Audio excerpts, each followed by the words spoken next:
Hello and welcome to this fast chat interview here with Ericsson. We're at the Africa Tech Festival 2022 in Cape Town. I'm Paula Gilbert, I'm the editor of Connecting Africa, and today with me I have Todd Ashton, who's the Vice President and Head of Ericsson South and East Africa.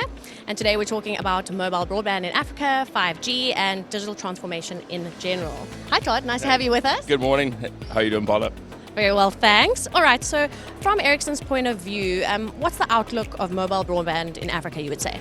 So I moved to Africa in 2020, during COVID, say August. Then the penetration of 4G was about 7% across sub-Saharan Africa.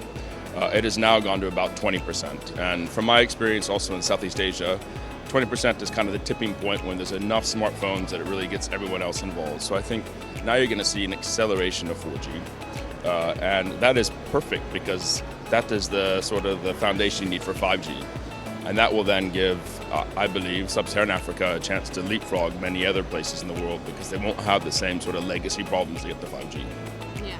And what would you say are the key opportunities, that digitization brings specifically for Africa? I mean, listen, the story about M-Pesa and mobile money is something that I think is uniquely African. It's the first time really anyone found a way to monetize the network in a good way. And that is really leading to further opportunities for financial inclusion, specifically for women. And the other part is to use 4G and really 5G as a complement to fiber to connect schools, to connect small enterprises, and really accelerate the broadband connectivity across the continent. Yeah, so let's talk about 5G and kind of the industries that you see it will really maximize efficiencies in. I mean, let's take South Africa as an example, since we're here in Cape Town. Things like automobile assembly and manufacturing,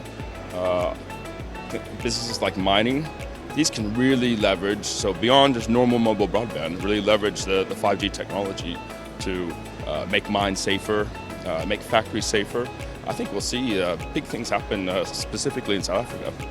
And what are kind of the technology trends you're seeing when it comes specifically to mobile money, fintech, mobile financial services? So what's going to be really interesting to watch now is, mobile money in Africa has been a 2G type service, right?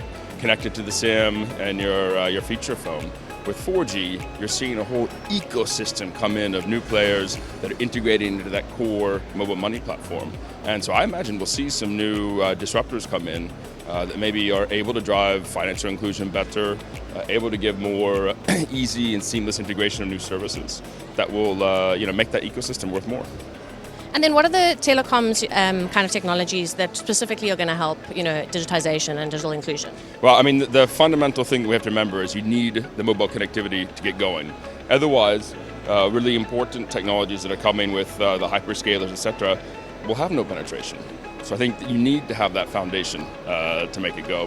I think the other thing that we have to remember is mobile came up in a sort of kind of unregulated environment in the early 2000s. Now the regulation's gotten heavier and heavier, and I think it's important to take a step back now for the regulators to also think about how do we do spectrum, guaranteed a renewal, lower fees, technology neutral, so the environment's there to allow them the creativity of Africa to happen. Okay, well, I think we're going to have to leave it there, but thanks so much. Thanks very much to Todd Ashton from Ericsson. It's been great to have you here with us at the Africa Tech Festival for this Fast Chat video. We'll hopefully see you soon. Thanks a lot, Paula.